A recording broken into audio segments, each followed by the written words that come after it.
योद्धा की तरह कैटरीना कैफ ने बिताई प्रेगनेंसी, विक्की कौशल बोले वो सुपर हीरो हैं। बॉलीवुड के पॉपुलर कपल कैटरीना कैफ और विक्की कौशल ने 7 नवंबर 2025 को बेटे विहान का स्वागत किया, जिसका नाम उनकी film Uri the surgical strike के किरदार से प्रेरित बताया जा रहा। हाल ही में विक्की ने पिता बनने का अनुभव साझा करते हुए कहा कि वो फिलहाल चीयर लीडर की भूमिका निभा रहे, जबकि कैटरीना को उन्होंने सुपर हीरो और वॉरियर बताया। बेटे की पहली झलक पर निर्देशक आदित्य धन ने भी भावुक बधाई दी। पर्सनल लाइफ के साथ विक्की की फिल्म छावा को खूब सराहना मिली और अब वो संजय लीला भंसाली की लव एंड वार में रणवीर कपूर और आलिया भट्ट के साथ नजर आएंगे। होंगे आप रणवीर सिंह, कर्नाटक हाई कोर्ट की फटकार, फिलहाल गिरफ्तारी पर रोक। रणवीर सिंह को कर्नाटक उच्च न्यायालय ने गोवा में हुए 56वें IFFI कार्यक्रम से जुड़े विवाद में कड़ी टिप्पणी की। आरोप है कि कांतारा चैप्टर 1 के किरदार की नकल करते समय उन्होंने देवी से जुड़े संदर्भ में आपत्तिजनक टिप्पणी की, जिससे धार्मिक भावनाएं आहत हुई। जस्टिस M नाग प्रसन्ना के बेंच ने कहा, आप रणवीर सिंह हो सकते हैं, पर सार्वजनिक व्यक्तित्व होने के नाते जिम्मेदारी अधिक है।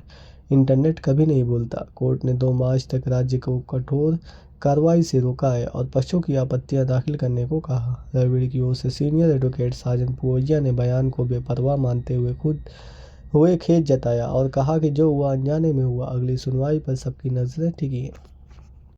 नील नितिन मुकेश के साथ धोखाधड़ी, करोड़ों की डील तोड़ी, इंडस्ट्री को दी चेतावनी। नील नितिन मुकेश ने singing reality show the universal ideal में अपनी ब्रांड एम्बेसडरशिप खत्म कर दी। अभिनेता ने आरोप लगाया कि आयोजकों ने कई बार वादा करने के बावजूद उनकी तय फीस का भुगतान नहीं किया और दिए गए 3 चेक भी बाउंस हो गए।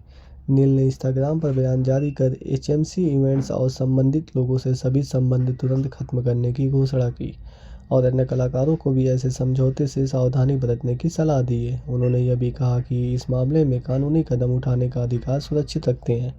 बता दें, नील ने जानी जानी गद्दार से डेब्यू किया था। न्यूयॉर्क, वजीर व साहो जैसी फिल्मों में नजर आ चुके हैं। विवाद के बीच हाईकोर्ट का आदेश, खुद स्क्रीनिंग देखेगी द केरल स्टोरी 2। केरल उच्च न्यायालय ने विवादों में घिरी फिल्म द केरल स्टोरी 2 को लेकर अहम टिप्पणी करते हुए कहा कि राज्य के नाम से जुड़ी चिंताओं को नज़रअंदाज नहीं किया जा सकता। जस्टिस बेचू कुरियन थॉमस ने स्पष्ट किया कि अंतिम फैसला देने से पहले अदालत खुद फिल्म की स्क्रीनिंग देखेगी और निर्माताओं को इसका इंतजाम करने का निर्देश दिया। याचिकाकर्ताओं का आरोप है कि फिल्म केरल को गलत तरीके से पेश कर राज्य की छवि को नुकसान पहुंचा सकती है, जबकि निर्माताओं का कहना है कि फिल्म किसी धर्म या समुदाय को निशाना नहीं बनाती। कोर्ट ने यह भी संकेत दिया कि जरूरत पड़ने पर पहले की तरह बदलाव के निर्देश दिए जा सकते हैं। अब सभी की नज़र स्क्रीनिंग के बाद कोर्ट के अंतिम फैसले पर टिकी है। फिर अब मिलेंगे, धर्मेंद्र को याद कर भावुक हुई हेमा मालिनी बोली।